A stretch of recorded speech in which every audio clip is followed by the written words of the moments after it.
Un programa especial para ti. Una estación de valor a conciencia en los medios.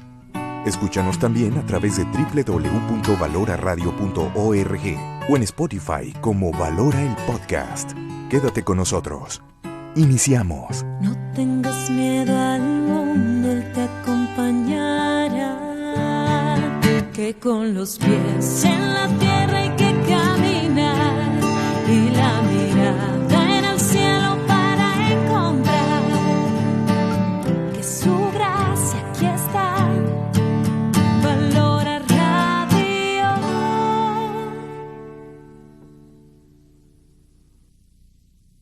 ¿Qué tal, amigos de Valora Radio? Bienvenidos a este programa Soldados de Dios. Soy su servidor Jaime Velázquez y les agradezco infinitamente que me estén acompañando el día de hoy. Muchas gracias por estar conmigo hoy.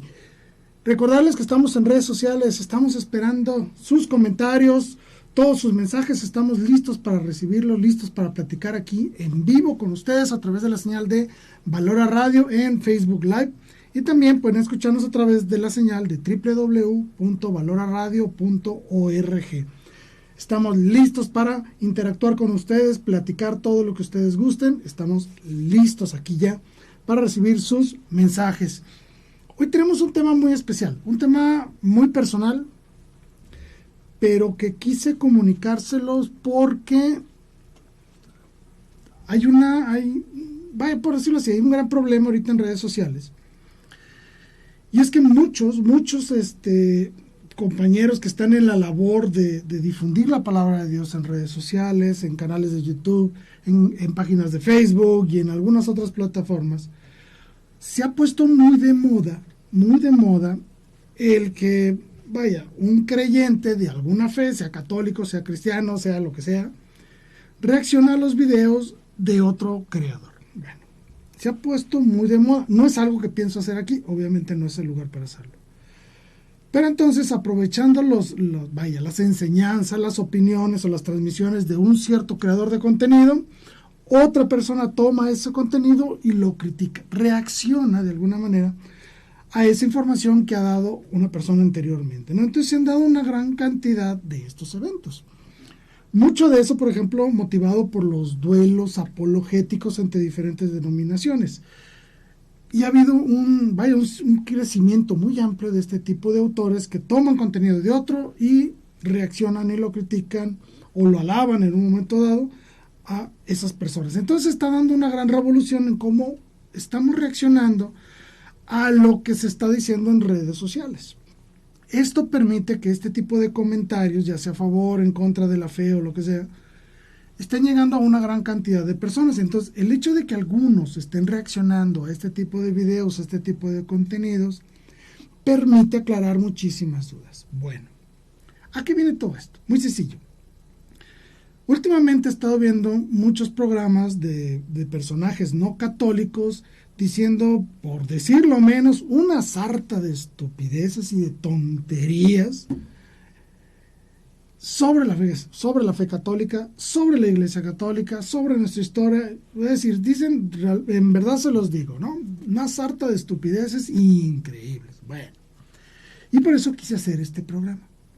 Es un programa muy sencillo y lo repito, es un programa muy personal, porque este programa busco plantearte a ti, que me estás escuchando, 7 motivos, 7 pilares o 7 argumentos, como lo quieras llamar, del por qué yo, en especial, estoy seguro de que la Iglesia Católica es la iglesia fundada por Cristo.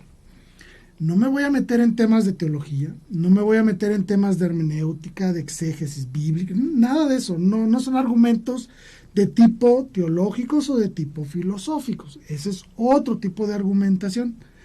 Pero quiero plantearte 7 razones por las que yo soy católico el día de hoy y puedo juzgar, así como soy, puedo juzgar la veracidad o la falsedad de muchos contenidos que hay de información en internet que son verdaderamente unas tonterías impresionantes, ¿no?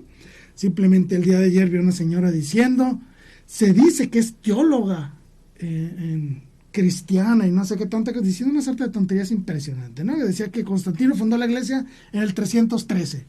El edicto de Midial fue en el 315, para empezar. El concilio de Nicea fue en el 325, no, pero ya lo había fundado mucho tiempo antes. Pero bueno, Tonterías de ese tipo nos vamos a encontrar todo el tiempo. Y no solo de una persona, sino de muchas personas. Y se ha hecho imperante y necesario que te estemos dando de manera constante razones y argumentos por los cuales somos católicos. Y sobre todo que tú tengas la certeza de que estás en la iglesia verdadera, estás en la fe correcta. Esa es la intención del programa de hoy. Yo te voy a compartir 7 argumentos muy humanos, por decirlo de alguna manera, que no necesitas estudios bíblicos, teológicos y filosóficos para entenderlos. No, son 7 argumentos, vaya, mucho cargados de sentido común. Argumentos sencillos, argumentos que tú puedes simplemente con ir a internet y verificar todos y cada uno de ellos. Es decir, argumentos fáciles, sencillos, que nos van a permitir el día de mañana estar seguros de que nuestra fe es la fe verdadera. Hay muchos argumentos teológicos, filosóficos que nos dan certeza, claro que sí. Pero hoy son los argumentos humanos, argumentos muy fácil de detectar, muy fácil de revisar, argumentos cargados de sentido común. ¿Sí? Y como lo importante de todos es que son argumentos comprobables, que tú mismo, te invito a que tú vayas y los compruebes cada uno de ellos, ¿no? Y te permita a ti, sin tener grandes conocimientos de Biblia, de apologética, de teología, de historia de la iglesia, de todo eso, si tú a lo mejor no tienes todo ese conocimiento, que obviamente te invito a que lo tengas el día de mañana, pero si desde ahorita alguien viene a golpear tu fe, viene a cuestionar tu fe, tú tengas unos argumentos muy sencillitos por los cuales tú dices, yo sé que esta es la iglesia verdadera, y por eso me voy a mantener en esta iglesia, y voy a profundizar en el conocimiento de su doctrina y de su fe. Esta es una forma que te voy a pasar muy sencilla para que tú conozcas la veracidad y tengas la confianza de que estás en la iglesia verdadera. Bien, el punto número 1, facilito y sencillito, la historia de la iglesia. A lo largo de 2000 años de historia, nuestra iglesia se ha enriquecido con una gran cantidad de personajes, santos, mártires, evangelizadores, misiones, grupos y órdenes religiosas, eventos, sucesos. Es decir, la riqueza de la Iglesia Católica es enorme, es increíblemente enorme, grandísima. Es vasto, inclusive necesitarías años enteros para poder estudiar solo una fracción de todo lo que es la historia de esta iglesia. ¿Pero qué tiene de importancia la iglesia? Vamos a encontrar a lo largo de nuestra historia personajes muy buenos, vamos a encontrar personajes muy malos, vamos a encontrar papas muy buenos, papas muy malos, vamos a encontrar de todo. Pero el chiste es decirte que nosotros sí tenemos historia. Tenemos 2000 años de historia comprobable. Y también decirte que es gracias a un hecho histórico el cual nosotros hoy somos cristianos. San Pablo lo decía de una manera muy sencilla. Si Jesucristo no hubiera resucitado, vana sería nuestra fe. Pero Jesucristo resucitó, ese es el gran detalle, y es un evento histórico. Es un evento que tú puedes rastrear hasta el año 30, año 33, año 27, según algunos estudiosos de esto. Es decir, podemos establecer en la historia el momento en el cual Cristo resucita y en el cual inicia la vida de una iglesia. Porque sabemos que Cristo fundó una iglesia, lo sabemos perfectamente. ¿Cuál es esa iglesia? ¿Cómo puedo estar seguro que la iglesia en la que estoy yo el día de hoy viene desde esa pequeña comunidad de 11 apóstoles que el día de Pentecostés salieron a la calle a anunciar el reino de Dios? Es muy sencillo, por la misma historia. Puedes recurrir a todos los elementos que en la historia humana puedes encontrar. Si nosotros sabemos que el evento histórico de la resurrección, la encarnación, la resurrección de Cristo son eventos históricos, obviamente su iglesia debe estar cargada de historia. Y si alguien viene y te critica, es que la historia de la iglesia es muy terrible, le puedes fácilmente decir, pero es que nosotros sí tenemos historia. Tu secta no. Tu secta tiene 10, 15, 20, 30 años. Pero esta iglesia no. Esta iglesia tiene 2000 años de historia, lleno de personajes maravillosos, llenos de personajes no tan maravillosos, pero es porque tenemos historia, está enclavada en la historia la vivencia de la Iglesia Católica. Vaya, incluso hay autores que han hecho estudios muy importantes y dicen con toda claridad, toda la sociedad occidental es fruto de la Iglesia Católica. Si tenemos universidades, ¿quién las inventó? La Iglesia Católica. Tenemos método científico, claro, los precursores fueron científicos católicos.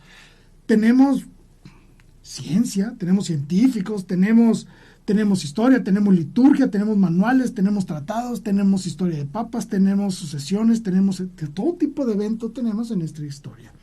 ¿Por qué? Porque esta iglesia está afincada dentro de la historia humana.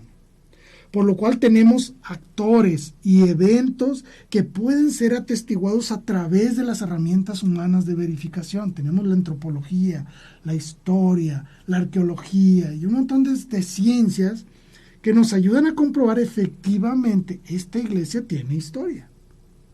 Una de las ramas más fabulosas de esto es que, siendo la fe católica una fe que tiene ritos, es decir, tiene rituales. Obviamente el gran rito pues es el rito de la misa, ¿no?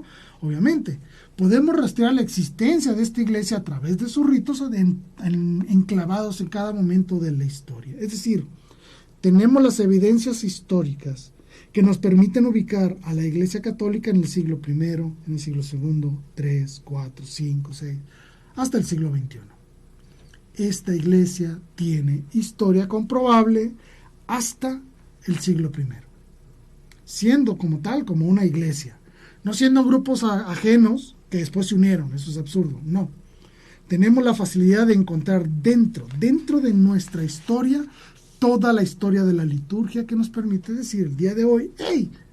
Esta iglesia sí existía en el siglo I y en el siglo II. Puedo encontrar esta iglesia en las primeras cartas apostólicas, y no hablo de las cartas canónicas, hablo de las cartas apostólicas, como es la carta de San Clemente Romano a los Corintios. ¿Habías oído hablar de esa carta? O las 7 cartas de San Ignacio de Antioquía, o las apologías de San Justino, o los tratados contra las herejías de San Ireneo. Estamos apenas en el siglo II, y ya existe una riqueza enorme de documentos que certifican la existencia de la iglesia. Además, se podría decir que tenemos el primer catecismo de la Iglesia Católica en un documento del año 70 o del año 90 del primer siglo, el documento llamado Didache, donde podemos encontrar ahí perfectamente establecidos, de una manera muy básica obviamente, los ritos que realizaba ya la iglesia en la iglesia naciente, y son ritos católicos. Es decir, yo estoy seguro de que esta iglesia es verdaderamente la iglesia de Cristo, porque tiene una historia que podemos corroborar y rastrear hasta 2000 años en la antigüedad, hasta Cristo mismo. Seguimos haciendo lo que hacían esos primeros 11 apóstoles que salieron a Jerusalén a anunciar el reino de Dios. La historia de la iglesia es increíblemente rica y certifica que esta iglesia ha estado presente en la historia de la humanidad, al igual que fue histórica la encarnación y la resurrección de nuestro Señor Jesucristo. Importante en este tema, educarnos en la historia de la iglesia, claro, pero en historia verdadera, no en las tonterías que dicen por ahí en internet. Hay que tener mucho cuidado. Hay que irnos y certificar, mejor leer artículos de autores certificados que verdaderamente nos den testimonio de la existencia de la iglesia a lo largo de la historia, donde podemos comprobar perfectamente que desde el siglo I hay papas, por ejemplo. Y ahí tenemos la lista, que eso es importante. Y eso me da entrada al punto número 2. Este concepto es increíble, es un concepto fabuloso. Es un concepto, vamos a llamarlo así, muy humano, pero a la vez increíblemente rico en teología. Es el tema de la sucesión apostólica. Es el tema número 2, sucesión apostólica. Esto es muy sencillo de entenderlo. Viene nuestro Señor Jesucristo, selecciona a 12 apóstoles, uno lo traiciona, bueno, quedan 11, ¿de acuerdo? Y nuestro Señor Jesucristo los manda al mundo a evangelizar a todas las naciones. Y eso hacen, salen por todo el mundo a evangelizar. Pero esto se acaba, esa misión se acaba con la muerte de ellos. ¿Verdad que no? Sería absurdo que la iglesia solo durara un siglo, ¿no? Que es cuando muere el último apóstol, que es el apóstol San Juan. Si muere ya por el año 90, por el año 100, pues ahí se acabó la iglesia. Pues no, claro que no. Es importante que esta iglesia histórica establezca todos sus ritos, su liturgia y su autoridad, y obviamente para cumplir la misión evangelizadora a lo largo de la historia, a través de personas, adecuadas para realizar esto. ¿Qué significa? Muy sencillo, que a lo largo de la historia vamos a encontrar personajes históricos que sucedieron en sus labores a las generaciones anteriores. Y lo podemos entender perfectamente el día de hoy. Si tú vas a alguna parroquia y el sacerdote de ahí por viejito fallece, viene otro a cumplir con su misión. Hay una sucesión continuada de personajes para que la misión de Cristo, que nos ha encomendado de ir a todas las naciones a enseñar y a bautizar en nombre del Padre, del Hijo y del Espíritu Santo, no termine con la muerte de los apóstoles, sino que continúe a lo largo de la historia. Y no solo eso, sino que estos personajes son verdaderas autoridades identificables en la historia en cada una de las diversas comunidades que compusieron el cristianismo desde sus inicios hasta el día de hoy. Vaya, yo sé de dónde viene cada obispo. Nosotros podemos rastrear que la historia, vamos a decirlo así, de la sucesión apostólica de cada obispo en el mundo. Es decir, si un obispo de alguna región fue nombrado por otro obispo, y si vamos atrás en el tiempo, veremos que fue nombrado obispo por otro obispo, y así sucesivamente hasta llegar a alguno de los apóstoles. Todos los obispos de la Iglesia Católica cuentan con esa sucesión de obispos hacia el pasado que los remite directamente a algún apóstol.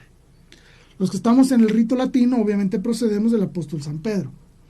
Pero hay otros ritos, que no es el rito latino, dentro de la Iglesia Católica, que no proceden de Pedro, sino de Andrés o de Felipe. ¿Se entiende? Yo tengo la certeza de que estoy en la Iglesia verdadera porque esta cadena ininterrumpida de obispos se ha mantenido vigente en esta Iglesia a lo largo de 2000 años. Yo puedo saber si un obispo procede o no de algún apóstol a través de esta línea sucesoria. Y no es un tema nuevo, no es un tema que me estoy inventando, es un tema totalmente bíblico. Y podemos demostrar fácilmente de que los apóstoles tenían la misión de establecer autoridades en las comunidades que se iban formando dentro de la iglesia. ¿No me lo creen? ¿Qué tal si le leemos la carta a Tito del apóstol San Pablo, capítulo 1, versículo 5? Fíjense lo que dice. Por esta causa te dejé en Creta, para que pusieras en orden lo que queda, y designaras presbíteros en cada ciudad como te mandé. Vean qué interesante es esto. Pablo está haciendo hincapié en que él tiene una autoridad sobre Tito. ¿Sí? Él lo manda. San Pablo manda a Tito para que ordene una comunidad y establezca presbíteros, o sea, establezca sacerdotes. Eso es lo que llamamos sucesión. Una persona nombra a otro para que se haga cargo como autoridad de un grupo de cristianos. Esos grupos de cristianos hoy se llaman diócesis. Son los obispos. Segunda carta a Timoteo, capítulo 2, versículo 2, también están. Vean lo que le dice Pablo a Timoteo. Lo que has oído de mí, en la presencia de muchos testigos, eso encárgaselo a hombres fieles que sean idóneos para enseñar también a otros. La misión que me fue dada a mí y que yo te la he platicado a ti, tú tienes que platicárselas a otros para que esto continúe a lo largo de la historia. Eso es la sucesión apostólica. Y nosotros podemos entonces, de una manera real, o sea, no ilusoria, no abstracta, no con pensamientos ni castillitos en el aire, no, sino con un verdadero ejercicio, vamos a llamarlo así, científico, por llamarlo de alguna manera, es decir, con procedimientos y técnicas adecuados, podemos rastrear la historia de la línea sucesoria de los obispos hasta el día de hoy. Yo estoy seguro de que el obispo que está aquí en mi diócesis procede del apóstol San Pedro. Es decir, San Pedro nombró a alguien y ese alguien nombró a otro, hasta llegar al obispo que ahorita está ahí en la sede episcopal de esta diócesis. Eso se llama sucesión apostólica. Pero hay más testimonios todavía. Podemos irnos, por ejemplo, a las mismas cartas de San Ignacio de Antioquía. Estamos hablando del año 107, O sea, estamos entrando apenas en el segundo siglo. Y, por ejemplo, él decía, ¿sí? Que los que pertenecen a Dios y pertenecen a Jesucristo, esos están con el obispo. Así lo decía él. Si tú eres de Dios y eres de Cristo, debes estar en unión con tu obispo. Eso lo dice en el año 107, San Ignacio de Antioquía. Quiere decir que ya había obispos, ya había un cuerpo episcopal, una serie de obispos que habían sido nombrados obispos por algún sucesor de los apóstoles. Ya había obispos. San Ireneo, un gran historiador de nuestra iglesia, uno de los padres de la iglesia, allá por el año 190, en un tratado contra las herejías, escribió lo siguiente: pero la tradición de los apóstoles está bien patente en todo el mundo. Ojo, la tradición de los apóstoles está patente en todo el mundo. Y pueden contemplarla todos los que quieran contemplar la verdad. Es decir, ya era accesible a las personas tener un encuentro con la fe cristiana. En efecto, podemos enumerar a los que fueron instituidos por los apóstoles como obispos sucesores suyos hasta nosotros. ¿Se entiende?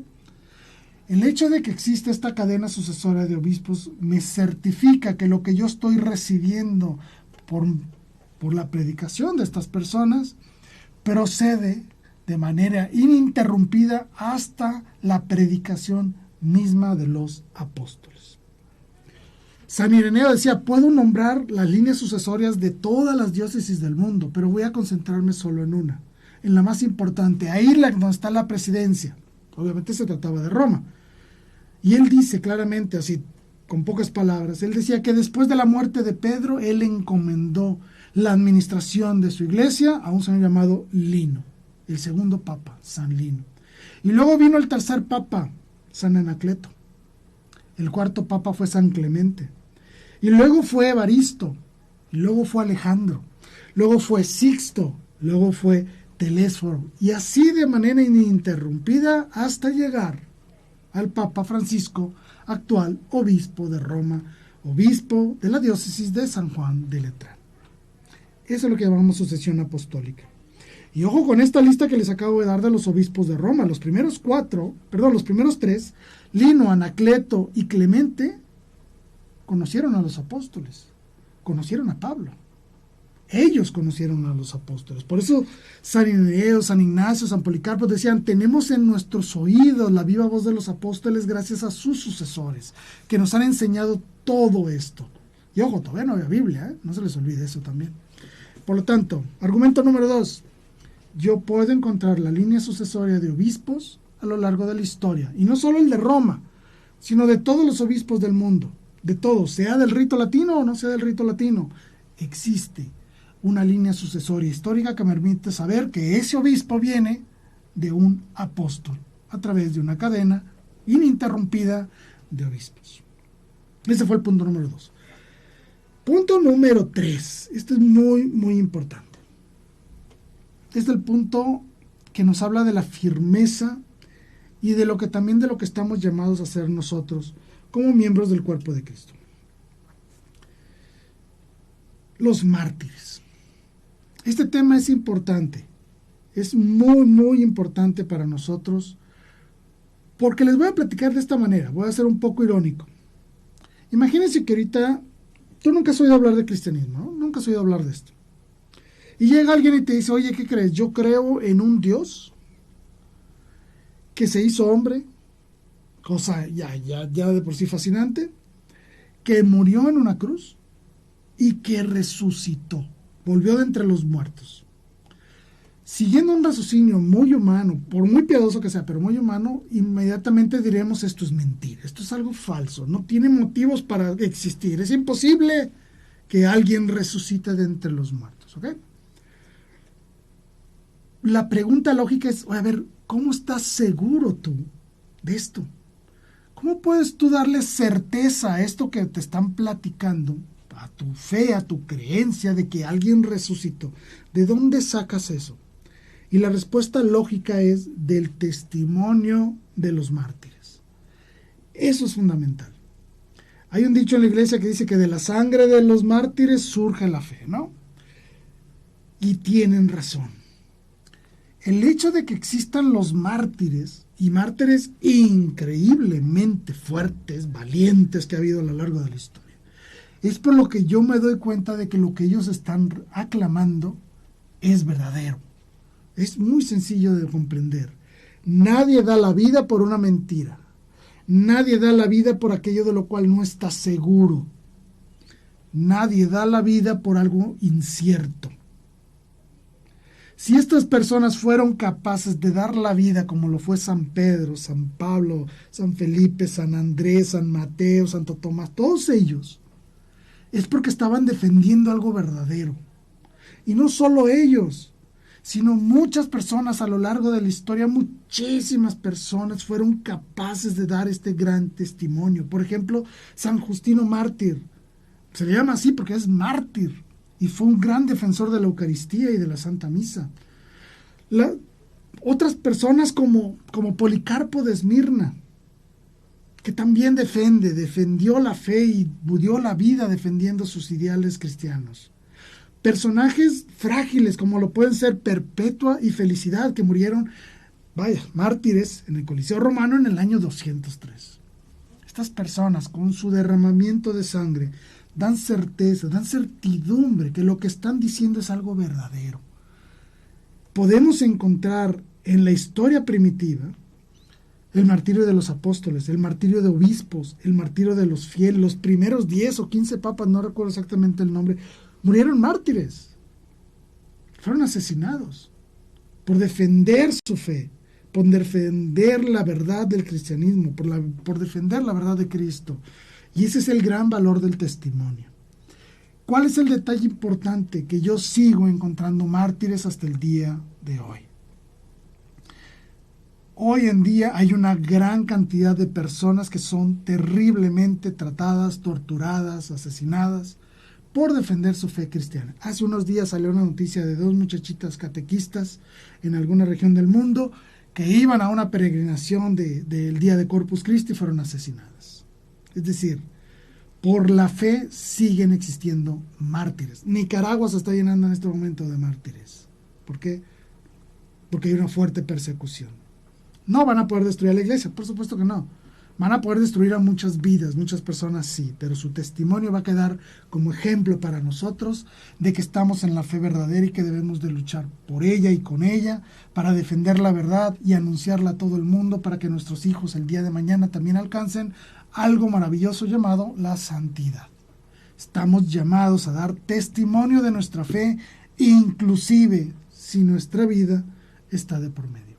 Hay que ser valientes. Para eso necesitamos la gran virtud de la fortaleza, este gran don del Espíritu Santo para poder defender lo que es verdadero a pesar de enfrentar un riesgo a nuestra propia vida.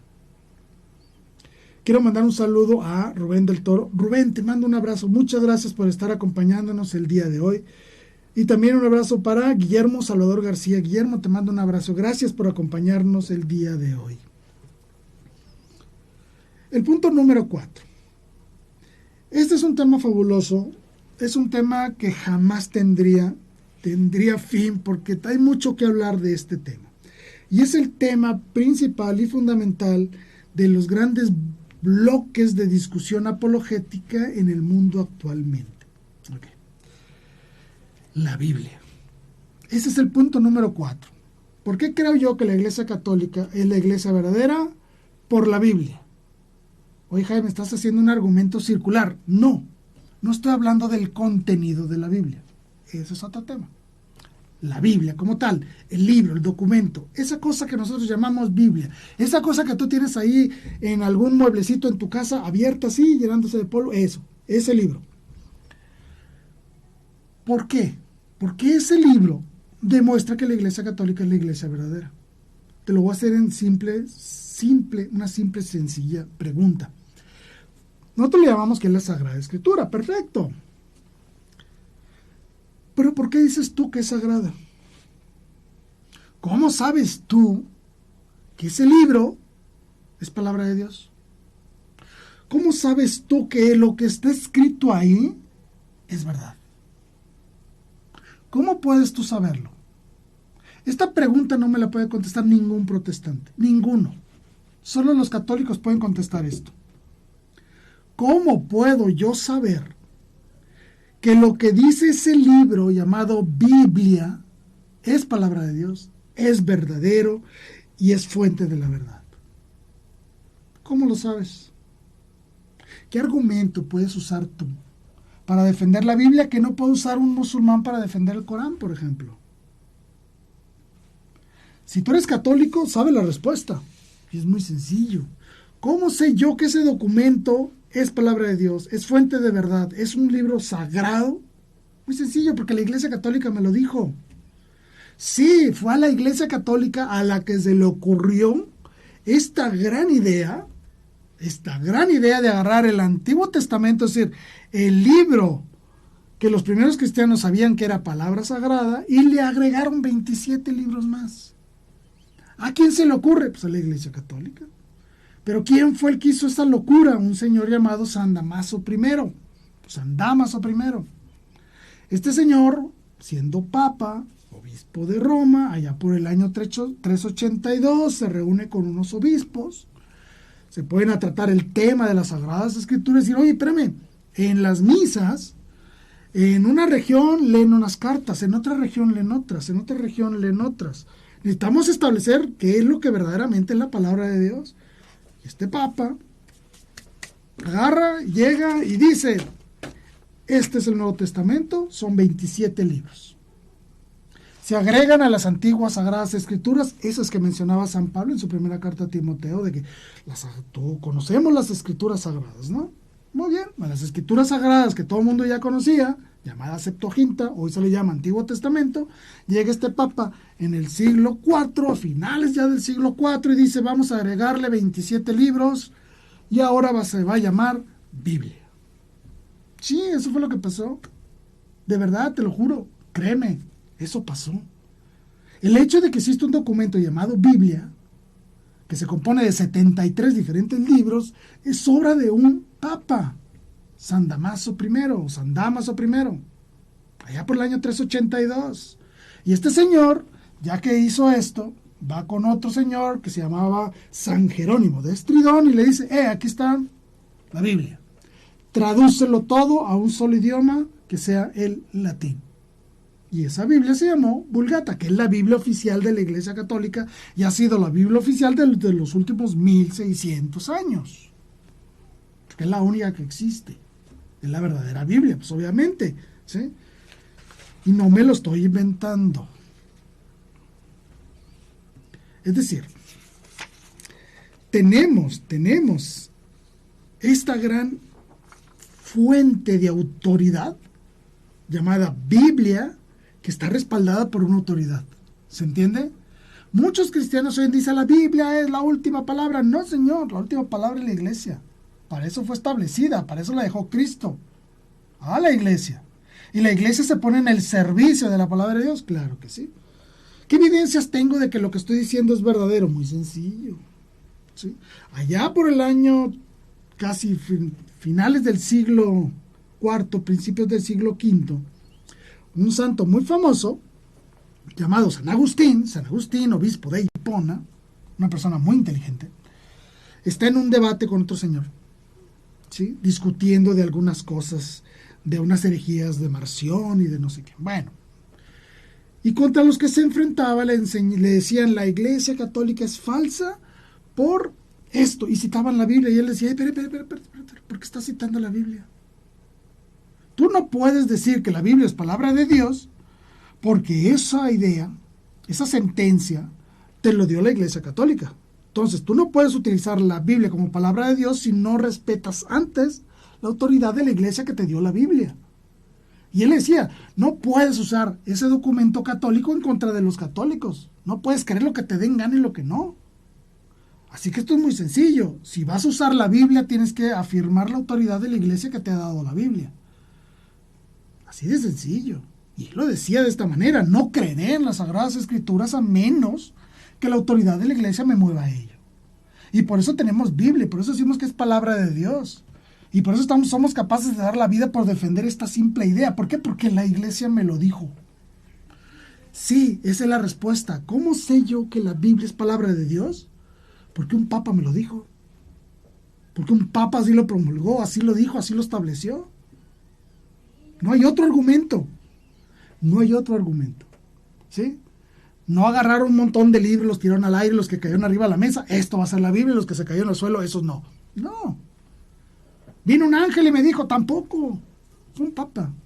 Llegó un papa y dijo, esto es palabra de Dios y punto. Y se agregan a las escrituras sagradas antiguas. Y se forma una cosa llamada Biblia. Punto. ¿Cómo sé yo que las sagradas escrituras es verdaderamente la palabra de Dios? Porque un papa me lo dijo.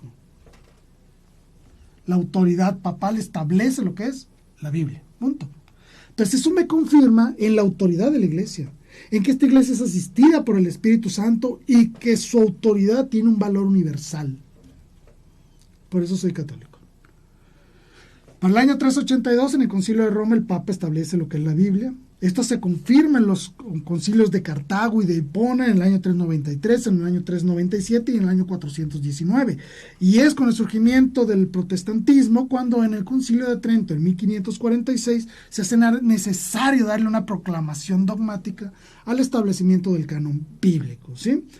Por lo tanto, el que una iglesia en la historia me dé la palabra de Dios y me certifique que eso es la palabra de Dios, habla de que me da una certeza de que esta iglesia quiere, desea que yo conozca la palabra de Dios. No es una iglesia que está ocultando los conocimientos de la palabra de Dios, al contrario, fue justo lo que hizo. Hey, aquí está la Biblia, léanla. Para que no anden leyendo tonterías, aquí está la verdadera palabra de Dios. Órale, léanla, cópienla. Y de ahí surge la Vulgata, que es la que se utiliza en la liturgia hasta los días de hoy. ¿Cómo sé yo que la palabra de Dios es palabra de Dios? Porque un papa me lo dijo. Ese fue el cuarto argumento. Nos escribe Rocío Huerta, gracias a usted, padre, por sus enseñanzas. Gracias, Rocío. Nomás te digo, no soy sacerdote, ¿eh? No soy sacerdote, soy laico. Pero gracias por tus palabras, te agradezco, te mando un abrazo, gracias por acompañarnos el día de hoy. El quinto punto, quinto argumento, la misa. No voy a hablar de la misa en el sentido teológico. No, voy a hablar de la misa como un acto humano en la historia. ¿Se entiende? Esta dimensión histórica. Ok. Sabemos que la Santa Misa, pues es eso, es el evento máximo de adoración al Señor. Tiene valor propiciatorio, restaurador, es el sacrificio eterno. El cardenal Fulton Sheen decía, es la máquina del tiempo que nos lleva al Calvario. De la misa podemos decir toneladas de cosas, ¿no? Pero vamos a hablar solo de la parte visible. Vamos a dejarnos ahorita en la parte más básica de la Santa Misa. ¿Sabemos cuándo fue instituida la misa? Sí. Fue instituida por Jesucristo en el cenáculo, cuando estaba con sus apóstoles, celebrando de manera anticipada la Pascua, en un Jueves Santo. Ahí se forma la misa, cuando Jesucristo toma el pan y dice, este es mi cuerpo, cuerpo de la alianza, cuerpo que será entregado por ustedes. Toma la copa y dice, esta es mi sangre, sangre de la alianza nueva y eterna que será derramada por muchos para el perdón de los pecados. Y lo dice algo muy importante, hagan esto en conmemoración mía, o sea, síganlo haciendo. Síganlo haciendo. Por lo tanto, si yo creo estar en la verdadera iglesia, tengo que encontrar la misa. ¿Se entiende? Vaya, lo que hizo Jesús en el cenáculo, tengo que encontrarlo el día de hoy. Porque Cristo dijo, hagan esto en memoria mía. ¿Se entiende? Si Cristo dijo que lo hiciéramos, una iglesia debió haberlo estado haciendo durante 2000 años hasta el día de hoy. Suena lógico, ¿no? Sí, trato de ser lógico. ¿Sí? Entonces, tengo que encontrar este evento religioso comunitario en la historia. Hay evidencias en la historia que me permitan a mí encontrar la misa en la iglesia primitiva de la forma en la que se la celebro hoy. Es decir, yo puedo conectar la misa del domingo pasado, o la que fui el domingo pasado, ¿la puedo conectar con una iglesia primitiva o no? ¿Qué tiene esto de sentido? Ahí les va. Si la gente dice que la iglesia la fundó Constantino en el año 313, otros que en el 315, otro loco dijo que en el 380, bueno, siglo IV, dejémoslo así. Si la Iglesia Católica se funda en el siglo IV, yo no voy a encontrar la misa en el siglo I, II, III. ¿Se entiende? ¿O sí? ¿Sirve el rito de la Santa Misa para poder yo encontrar a la Iglesia Católica en la antigüedad? La respuesta es sí. Sí se puede. Sí se puede. A ver. O sea, a ver, vamos a poner las cosas en claro. Yo fui a la misa el domingo. Entró el sacerdote, nos pusimos de pie, hicimos una confesión de los pecados, yo confieso ante Dios, todo eso, cantamos el Señor ten piedad, luego leímos la Biblia, leímos el Antiguo Testamento, leímos una carta de San Pablo, cantamos un salmo, luego leímos el Evangelio, luego se hizo el ofrecimiento de pan y del vino, y luego el sacerdote consagró todo esto, y luego nos dimos el saludo de la paz, cantamos el Cordero de Dios, comimos y nos fuimos. ¿Esto existía en el siglo I? Sí. ¿Cómo lo puedo saber? Muy sencillo, porque este señor que les ha hablado mucho en el día de hoy, que se llama San Ignacio de Antioquía, escribió lo siguiente. Hablando de los herejes, dice, estos herejes se rehúsan a recibir la Eucaristía. Ah, chihuahua, ya le llamaban Eucaristía. Qué interesante, ¿verdad?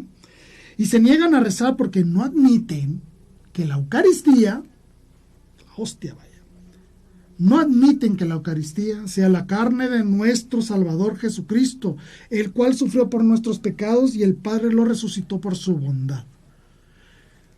Ah, caray, año 107. He encontrado la misa en el año 107. He encontrado la Eucaristía en el año 107. O sea, los primeros cristianos celebraban la Eucaristía y decían que ese pan y que ese vino es la carne del Señor. Entonces, estas evidencias me dicen que en la antigüedad existía una cosa llamada comunidad cristiana, que celebraban una liturgia, que había quien presidía esa liturgia y que vivían una fe única, porque no todos podían comer del pan, solo algunos. Ok. Perfecto, a lo mejor solo me estoy equivocando y vi Eucaristía y no vi la misa y las estoy confundiendo. Bueno, pues llega un señor, San Justino Mártir, año 150, y me dice lo siguiente. A este alimento lo llamamos Eucaristía y nadie puede participar en ella a menos que crea que nuestra enseñanza es verdadera. O sea, solo los creyentes pueden participar de la Eucaristía, porque no lo recibimos como pan o bebida comunes. Fíjense lo que dice después.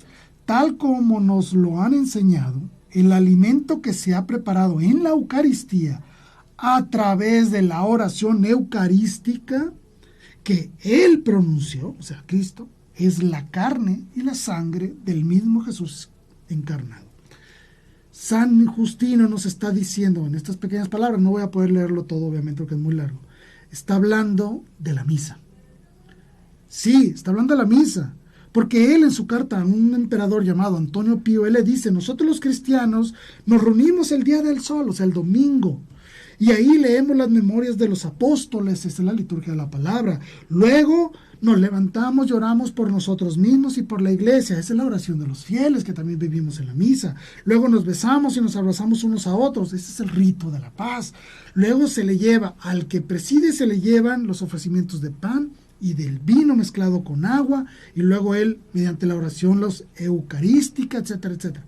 Está hablando de todo lo que es la liturgia de la palabra y la presentación de las ofrendas. Luego levanta estas formas y da gracias al Padre por todos los bienes recibidos. Todo eso es la liturgia eucarística. Luego viene la comunión y la despedida. Es una misa. Entonces yo tengo la certeza de que lo que estoy viviendo dentro de la Iglesia Católica es lo mismo que hacían los cristianos en el siglo I y en el siglo II.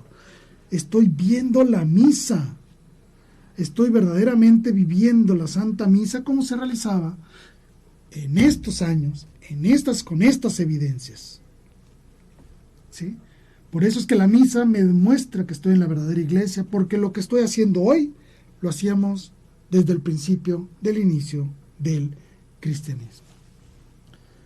Punto número 6. Los concilios. Para mí son maravillosos los concilios. Bueno, ¿qué es un concilio? Muy sencillo, es una reunión solemne del Papa y sus obispos para tratar temas fundamentales de la fe, dependiendo de los contextos históricos de la vida de la iglesia, ¿no?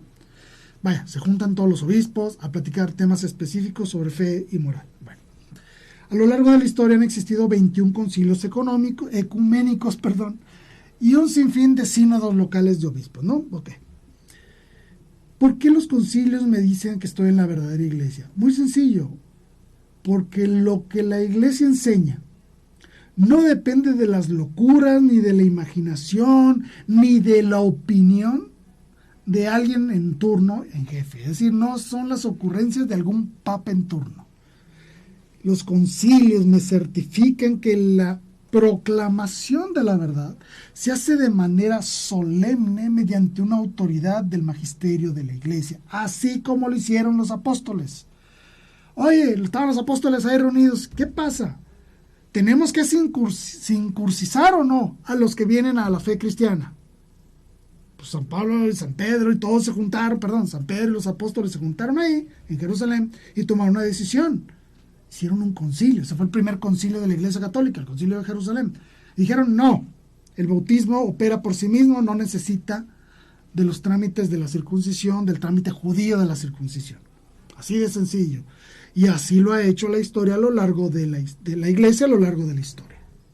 La Iglesia Católica tiene una historia total y completa de concilios, en los cuales ellos se reúnen para tomar decisiones solemnes, que me dan certeza de lo que la iglesia enseña es verdadero, porque no corresponden a una opinión personal ni a interpretaciones privadas como lo sentencia San Pedro, sino que son verdaderas decisiones y enseñanzas magisteriales por este grupo episcopal de sucesores de los apóstoles que, asistidos por el Espíritu Santo, ofrecen una certeza en la verdad que están enseñando. Y eso nos da un sentido de unidad. Todos los obispos en el mundo están unidos. Una sola fe, un solo bautismo, una sola iglesia. Estos concilios y cómo han operado a lo largo de la historia resolviendo una gran cantidad de controversias teológicas, filosóficas y de fe y de moral, nos dan un sentido de unidad, nos dan el sentido de universalidad de la enseñanza cristiana y sobre todo nos dan la certeza de que lo que ellos nos enseñan pasa por un proceso magisterial, donde la iglesia se reúne y discute y logra, mostrarnos la verdad de la enseñanza de nuestro Señor Jesucristo y hacerlo permanente a lo largo del tiempo. Eso es lo que los concilios nos certifican. Y les digo, hay 21 concilios ecuménicos, los pueden revisar cuando ustedes gusten. El último concilio obviamente fue el Concilio Vaticano II. El anterior a ese fue el Concilio Vaticano I, y anterior a ese fue el Concilio de Trento, y muchos concilios a lo largo de la historia, y podemos encontrar en ellos las enseñanzas de nuestra fe. Los concilios me dan certeza de la autoridad y de la unidad y universalidad de la iglesia. Bien. Y el último punto que quiero tratar de por qué la iglesia, creo yo que la Iglesia Católica es la verdadera, por su incansable lucha y defensa por la vida y por la familia. Es decir, puedo decir que esta iglesia está en contra del mundo, está en contra de las modas e ideologías que buscan destruir lo más sagrado del ser humano, como lo son su propia identidad sexual, la familia y la vida. ¿Quién defiende estos conceptos sin mover un ápice de sugerencias a lo largo de la historia? La Iglesia Católica. Y les voy a platicar una pequeña anécdota. Yo estaba muy joven, era adolescente, y en la escuela donde estaba me dieron un libro anaranjado para que lo leyera. Y me dijeron, va a ser muy importante que lo leas. Bueno, tomo este libro, empiezo a leerlo, no entiendo ni la mitad de lo que viene escrito ahí, no entiendo las referencias, no entiendo las citas bibliográficas, no entiendo nada de este libro. Vuelvo a intentarlo, es decir, empecé a leer y no entendí nada, me regresé a leerlo y empecé a leer con más calma, con más paciencia, con más meditación, todas y cada una de las palabras que venían ahí. Y me doy cuenta que era la encíclica Humanae Vitae de su santidad San Pablo VI. Es ahí donde este glorioso Papa nos muestra la visión global del ser humano, nos muestra su visión natural como un ser vivo, su dimensión espiritual, pero también su misión trascendente en la vida, y cómo esta misión trascendente en la vida involucra su naturalidad y su espiritualidad. nos da las enseñanzas sobre el valor del amor conyugal, el verdadero sentido de paternidad y de maternidad, cómo el matrimonio, la familia y la defensa de estos valores, la vivencia del pudor, de la castidad, que el ser humano permanezca limpio en cuerpo y alma, para ofrecernos en este acto de amor hacia la transmisión de la vida, verdaderamente ponen a la iglesia en contra del mundo. Fue ahí cuando por primera vez leí de cómo la iglesia defiende, protege la dignidad del ser humano, la dignidad de la familia, la dignidad de la vida, de que todas las vidas son importantes, porque todos hemos nacido del soplo de Dios en la intimidad de Dios. Todos. Por muy sinvergüenzas que seamos. Esta iglesia verdaderamente defiende la vida, partiendo del concepto de la dignidad del ser humano. Por eso defiende a los viejitos, por eso defiende a los enfermos, por eso defiende a los niños en el vientre de sus madres. Esta iglesia cumple con ese llamado de amar al prójimo como Dios mismo nos ha amado. Por eso yo creo en esta iglesia. Porque si queremos encontrar a esa iglesia que se opone a esta cultura de la muerte tan vigente en el día de hoy, esa es la Iglesia Católica. Espero que estos 7 puntos te hayan servido, te hayan ayudado. Tú puedes escoger los que tú quieras. Yo te presento los míos para que veas que la razonabilidad de creer en que esta iglesia es la verdadera iglesia de Cristo también se sustenta en el simple y sencillo sentido común. ¿De acuerdo? No me queda más que agradecerte tu presencia. Gracias de verdad por haberme acompañado el día de hoy. Me encomiendo a sus oraciones, me despido y no lo olvidemos nunca. Viva Cristo Rey, viva María Santísima, Virgen de Guadalupe. Hasta la próxima.